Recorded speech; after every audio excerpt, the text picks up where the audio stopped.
મહાત્મા ગાંધી મોહનદાસ કરમચંદ ગાંધી ભારતના સ્વતંત્રતા આંદોલનના અગ્રણીઓમાંના એક અને વિશ્વવિખ્યાત અહિંસા અને સત્યના પ્રણેતા હતા.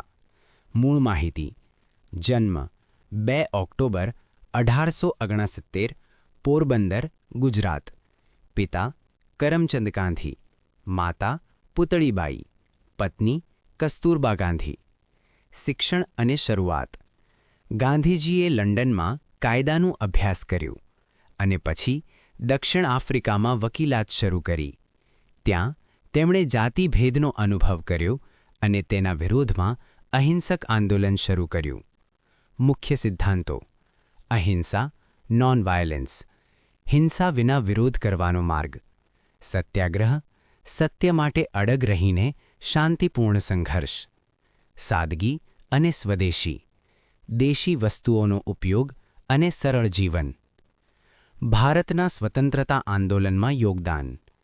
ચંપારણ સત્યાગ્રહ 1917, અસહકાર આંદોલન 1920,